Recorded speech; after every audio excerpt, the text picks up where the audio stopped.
Kita mulai ya. Kali ini kita bakal bedah tuntas soal nilai-nilai dasar ASN berakhlak. Ini penting banget, terutama buat Anda para calon pegawai negeri sipil. Anggap aja ini semacam panduan biar kita semua siap jadi ASN yang adaptif di dunia yang, ya ampun, cepet banget berubahnya. Coba renungkan deh pertanyaan ini. Ini bukan sekedar basa-basi loh, ini beneran tantangan. Dunia di sekitar kita tuh lari kencang. Ada teknologi baru, tuntutan masyarakat makin tinggi, persaingan global makin ketat. Nah, pertanyaannya, kita mau jadi penonton aja di pinggir lapangan, atau kita mau turun langsung jadi pemain utama yang ikut menentukan arah perubahan? Oke, jadi tantangannya apa aja sih? Coba kita lihat. Pertama ada yang namanya dunia VUCA. Itu loh, singkatan dari volatility, uncertainty, complexity, sama ambiguity. Gampangnya dunia sekarang tuh serba nggak pasti, rumit, dan susah ditebak. Terus persaingan itu bukan cuma antar negara lagi, tapi antar daerah juga udah sengit. Belum lagi disrupsi teknologi yang mengubah total cara kita kerja. Dan yang paling krusial, ekspektasi publik ke kita sebagai ASN itu makin tinggi. Jadi jelas ya, cara-cara kerja yang lama udah nggak bisa diandelin lagi. Nah, menghadapi semua tantangan tadi, terus gimana dong? Tenang, pemerintah udah punya jawaban strategisnya.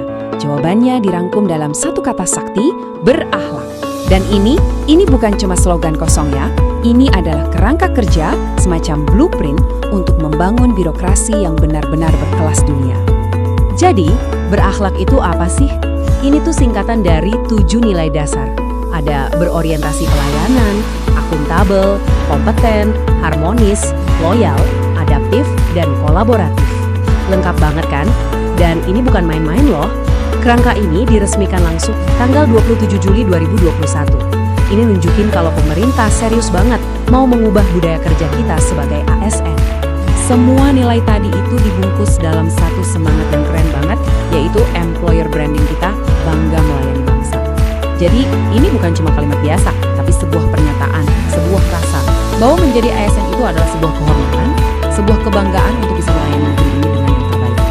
Yang menarik dari 7 nilai ini, mereka tuh saling nyambung satu sama lain. Coba deh bayangin kita lagi bangun rumah. Sebelum kita bisa lari kenceng atau beradaptasi sama cuaca, kita butuh apa? Jelas fondasi yang super kokoh.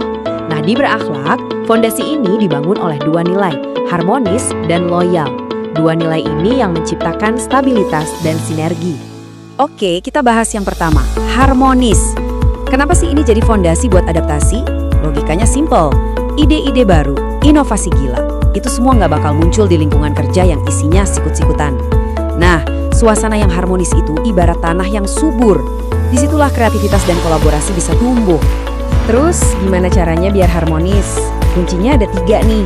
Pertama, hargai semua orang, nggak peduli latar belakangnya apa. Kedua, jangan nunggu diminta, tapi proaktif bantu teman. Ketiga, kita semua ikut andil membangun lingkungan kerja yang enak dan nyaman. Kalau ini terjadi, semua orang bakal merasa aman. Dan kalau udah aman, orang jadi berani kan buat coba hal-hal baru tanpa takut dijudge. Fondasi kedua adalah loyal. Ini juga penting banget. Kenapa? Karena adaptasi dan inovasi yang kita lakukan itu nggak boleh liar tanpa arah. Harus ada pagernya. Nah, loyalitas inilah pagernya. Dia memastikan semua perubahan, semua ide baru kita, tujuannya cuma satu, untuk kepentingan bangsa dan negara. Bukan untuk diri sendiri, bukan untuk kelompok. Wujudnya gimana? Jelas banget. Loyal itu artinya kita pegang teguh Pancasila dan UUD 1945. Kita juga wajib jaga nama baik instansi, pimpinan, dan negara lewat semua tindakan kita. Dan tentunya menjaga rahasia jabatan dan negara. Anggap aja ini kompas moral kita saat mau beradaptasi.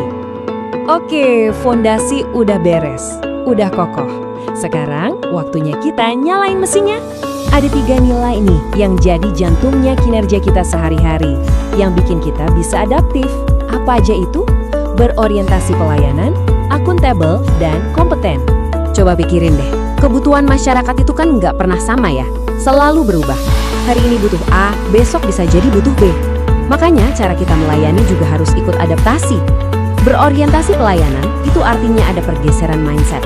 Dari yang tadinya cuma yang penting sesuai aturan, sekarang jadi gimana caranya kita kasih solusi nyata buat masyarakat. Kuncinya lagi-lagi ada 3. Pertama, kita harus proaktif. Jangan nunggu, tapi jemput bola buat paham kebutuhan mereka. Kedua, kasih layanan yang ramah, cekatan, dan solutif. Dan ketiga, ini yang paling penting buat adaptasi, kita harus punya komitmen buat perbaikan tiada henti. Ingat, selalu ada cara yang lebih baik. Setiap kita bikin inovasi atau coba cara kerja baru, pasti ada tanggung jawab baru yang ikut serta. Nah, adaptasi tanpa akuntabilitas itu bahaya, bisa kacau.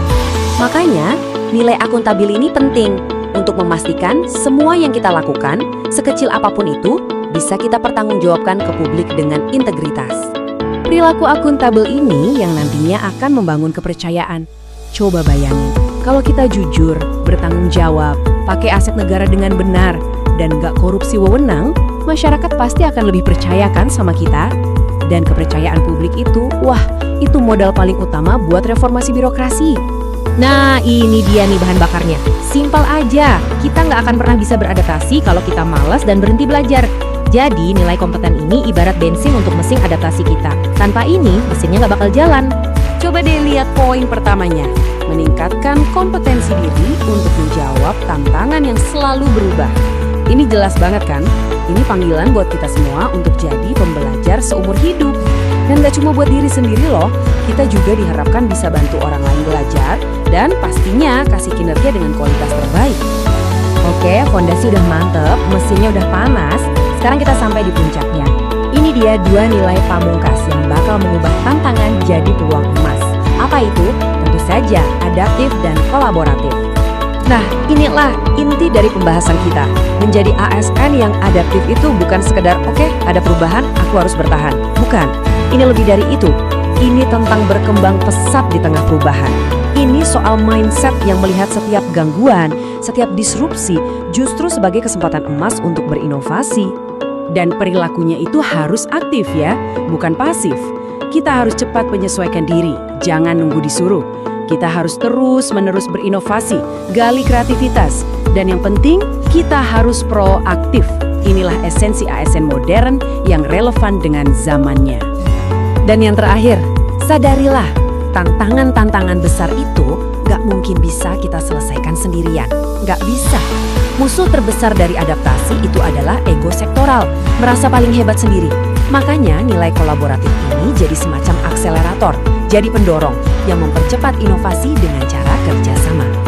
Intinya kolaborasi itu adalah soal keterbukaan. Buka pintu selebar-lebarnya buat pihak lain ikut kontribusi. Terbuka buat kerjasama biar hasilnya lebih bagus.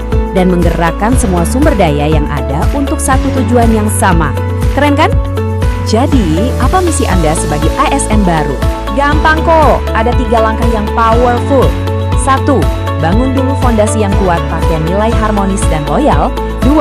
Jalankan aksi harian Anda dengan 3 nilai inti, berorientasi pelayanan, akuntabel, dan kompeten. Dan yang ketiga, pimpin inovasi. Jadilah contoh nyata dalam menerapkan nilai adaptif dan kolaboratif. Sebagai penutup, yuk kita renungkan sejenak. Perubahan itu sebuah keniscayaan, pasti akan datang. Jadi pertanyaannya sekarang bukan lagi siap atau enggak, tapi apa yang akan kita ciptakan. Nah, sebagai ASN berakhlak, sebagai Anda, inovasi apa yang akan Anda mulai? Mungkin dari meja kerja Anda sendiri untuk Indonesia yang lebih baik. Coba dipikirkan.